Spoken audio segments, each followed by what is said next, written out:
안녕하세요, 수입니다. 오늘은 타인의 본성을 간파하는 방법이라는 주제로 함께 하겠습니다.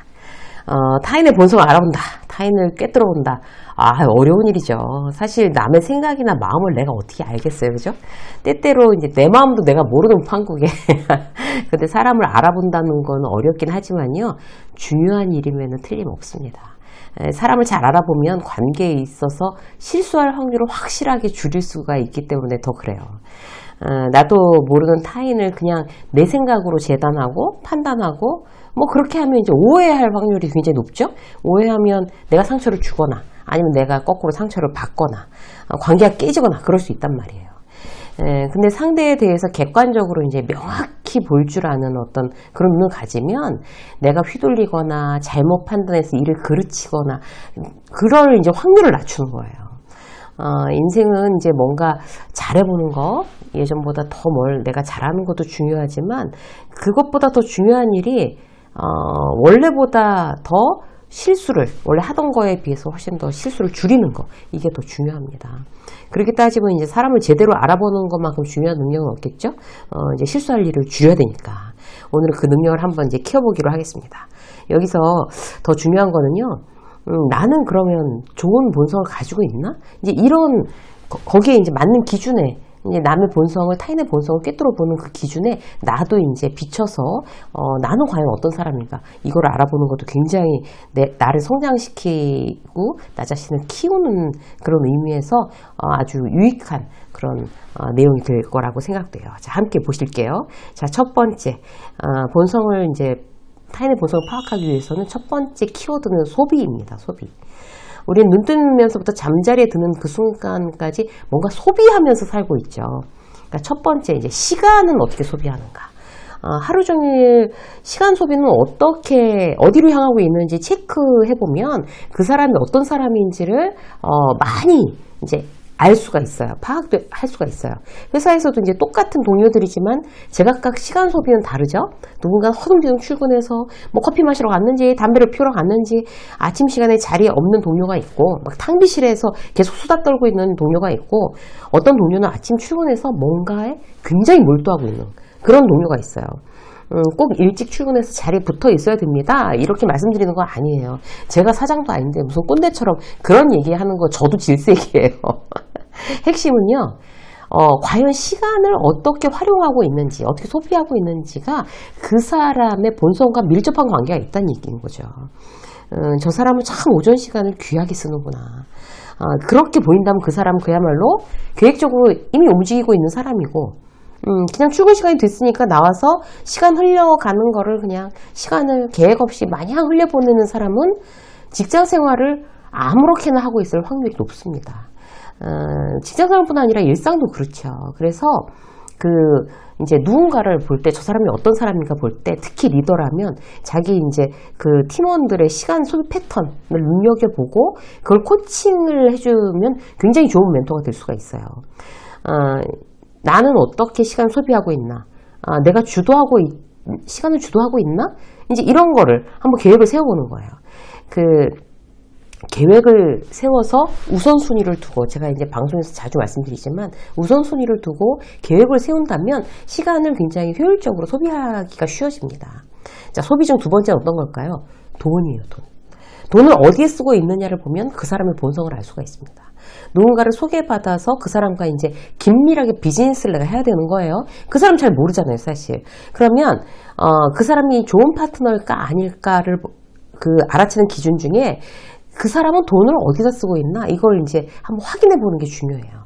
예를 들어서 명품으로 입고, 가방 들고, 구두, 시계 다 좋은 거 하고 다니는데, 같이 밥 먹으러 가서 고깃집 가서 홀 서버한테 절대 팁을 주는 일이 없다. 그 사람 기준 짐작할 수 있죠? 술을 좋아해서 월급 타서 저 술값 어떻게 또 감당하지? 저렇게 하면 적자 아니야? 이렇게 걱정 사람도 있고 그 사람은 이제 술에다가 소비를 하는 사람이고 또 다른 사람은 참 검소해 보이는데 막 책 사고 세미나 듣고 막 이런데 자기 개발하는데 막 돈을 굉장히 겁없이 쓰는구나 저 사람은 막 이런 거. 그럼 그 사람의 본성은 이제 그쪽을 향해 있는 거예요. 어떤 사람은 좋은 차 타고 다니면서 매일 돈 없다는 소리를 막 입에 달고 사는 사람들이 있어요. 매일 죽는 소리. 이게 바로 돈을 소비하는 패턴, 그 사람의 본성을 알 수 있는 방법입니다. 사람마다 그 소비 성향으로 이렇다 저렇다 판단하라고 말씀드리는 건 아니고요. 저 사람은 좋은 소비 패턴을 가졌구나. 주로 그런 사람들 곁에 우리가 함께 머무르거나 일하는 것이 나 자신을 위해서 대단히 유익하다는 그런 이야기를 드리는 겁니다. 자, 두 번째, 관계예요. 요즘 끼리끼리 사이언스라는 말 들어보셨죠? 언제나 틀리지가 않아요, 진짜. 지난번에 이제 북토크, 이번 시간 나온 걸로 북토크를 하는데, 비혼주의는 아닌데, 결혼이 참 어렵고 하기 힘들다는 생각이 든다. 어떤 사람이랑 결혼해야 될까요? 라는 청중 중에서 그걸 저한테 이제 질문하는 분이 계셨어요. 진짜 어려운 질문이죠. 거기 제가 뭐라고 대답을 했나 하면, 이제 두 가지를 챙겨보자고 했어요. 첫 번째는, 나는 그럼 결혼하기에 좋은 파트너인가? 이거 먼저 생각해 보는 거예요. 나라는 사람이랑 결혼한다면 정말 땡 잡는 건가? 이렇게 객관적으로 판단해 보는 거죠. 나라는 결혼한 사람은 참 힘들 수도 있겠다. 뭐 이런 생각이 드나? 이러면 이제 남이 어떤 사람이랑 결혼을 해야 되지? 이것보다 나 자신한테 먼저 집중해 봐야 되는 게 먼저예요. 그 집중의 좋은 기준이 바로 내 주변에 좋은 사람이 있는가예요. 이 부분 아까 말씀드린 끼리끼리 사이언스. 내 주변에 친한 사람들 3명의 평균이 나입니다. 내가 좋은 사람이 되려고 노력하는 게 그래서 제일 중요해요. 그래서 내가 이제 좋은 사람인지 보고, 두 번째는 바로 이제 누군가 호감이 가는 사람이 생기잖아요. 그러면 저 사람이랑 만약 결혼을 한다면 어떨까? 뭐 이런 생각까지 막 든다. 그런 사람이 생긴다면 그 사람 주변에 어떤 사람이 있는지 보는 게 아주 중요한 방법이에요. 그 사람이랑 친한 친구라고 소개받았어요. 내 친구야 이러면서 막 소개받았는데 오히려 그 사람보다 더 아주 좋은 사람이고 멋진 사람이에요. 그러면 이 사람, 내가 지금 호감을 느끼는 사람도 좋은 사람일 확률이 굉장히 높아지는 거죠. 누군가를 알아보고 싶을 때는 그 사람 주변을 보십시오. 관계가 굉장히 중요해요. 예전에 이제 제가 아주 좋아하고 따르던 선배가 있었는데 회사에서도 굉장히 잘 나갔어요, 그 선배가. 근데 이상하게 그 주변엔 이상한 사람들이 너무 많이 모여 있는 거예요. 그러니까 워낙 인기가 많은 선배였어요. 그러다 보니까 주변에 사람이 많긴 한데 술을 너무 많이 마셔서 제 시간에 출근 제대로 못하는 그런 직원 있잖아요. 그런 직원하고도 그렇게 어울려 다니고, 일에 열심히 없이 주식, 게임 이런 거에 몰두한 사람도 있고, 딴 사람한테 쓸데없이 농담하다 컴플레인 걸리는 그런 사람도 있고, 하여튼 이상한 사람들하고 그렇게 어울려 다니더라고요. 근데 사람을 안 가렸어요, 그 선배가. 자기한테 막 열광하는, 워낙 인기 있는 사람이니까 자기한테 열광하는 사람들이 주변에 너무 많으니까. 그래서 결국 어떻게 될게요? 선배도 점점 나쁜 습관들이 많이 붙고, 나쁜 성향들이 많이 붙어갔어요. 술도 늘고, 반듯함이 점점 흐트러지더라고요.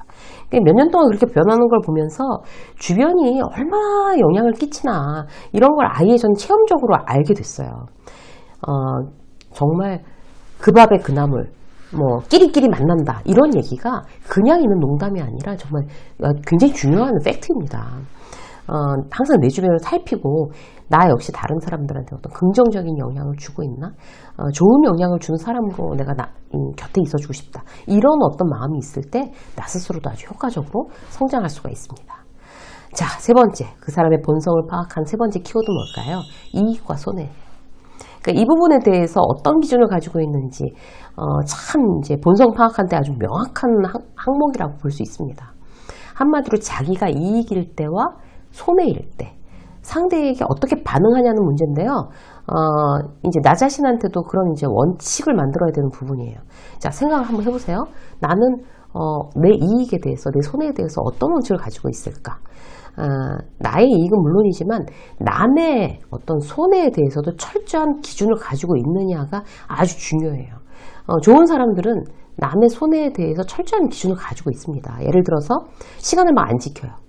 내가 약속 시간 30분 늦게 갔어요. 그럼 상대한테 30분 손해 보인 거예요. 이거에 민감한 사람이 좋은 사람입니다. 그러니까 남한테 손해 끼치는 걸 아주 질색을 하고 조심하고 이런 사람이 어떻게 좋은 사람이 아닐 수가 있겠어요. 남의 시간 뺏는 거 아무렇지도 않게 생각하고 막 약속 어기고 막 거짓말하고 늦게 오고 막 이러는 거, 그런 사람하고 비즈니스 하시면 안 돼요. 자, 또 예를 들어서 회사에서 컴플레인이 크게 발생했어요. 아주 심각한 상황이에요. 그러면 발뺌하고 난 안 그랬어요. 나는 내 책임 아니에요. 나 몰라라. 어떻게든지 미꾸라지처럼 이렇게 딱 빠져나가는 유형도 회사에 꼭 있죠. 그리고 또 다른 유형 어때요? 우리 함께 상황을 해결해 봅시다. 이제 이런 사람이 있어요.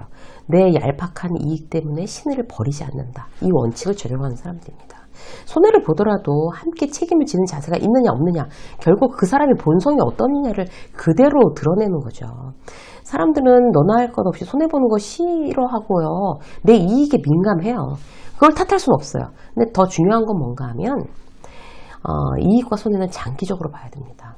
그러니까 아주 간단한 예로 회사에서 내가 팀장인데 김대리가 거래처랑 협의를 잘못해갖고 뭔가 문제가 생겼어요. 임원한테 가서 보고를 해야 돼요. 거래처랑 문제가 생겼다고. 그럼 김대리가 잘못해서 김대리가 이게 되었으니 김대리한테 책임을 묻겠습니다. 가서 이럴 거냐고요, 임원한테. 자기 팀원이잖아요. 자기가 지침을 줬고 그 사이에 예기치 않은 일이 발생했다면 어쨌든 가서 이제 팀장은 이제 리더는 제 책임입니다. 라고 얘기해야 되는 거죠. 회사에서는 지금 내가 데리고 있는 직원 후배의 잘못을 내가 책임짐으로써 이번 손해본 것 같죠. 근데 결국 그런 태도가 내 리더십을 점점 이제 크게 키우는 작업이에요. 장기적으로 볼 때 정도를 걷는 것이 결국 나한테 이익이라는 거죠. 다른 사람들 다 알아요. 저 김대리 때문에 팀장이 책임을 졌구나, 이번에. 아무 말 없이 책임졌구나. 이게 결국 그 사람한테 좋은 일이에요. 장기적인 이게 초점을 맞추면 더 좋은 점이요. 그러니까 내 본성이 점점 품격이 있어진다는 거. 그거거든요. 올해는 타인의 본성도 잘 꿰뚫어 보면서 실수할 확률을 줄이고 나의 본성도 한 단계 업그레이드 시키는 좋은 한 해를 보내시기를 응원합니다. 유세민 직장서 여기까지 하겠습니다. 고맙습니다.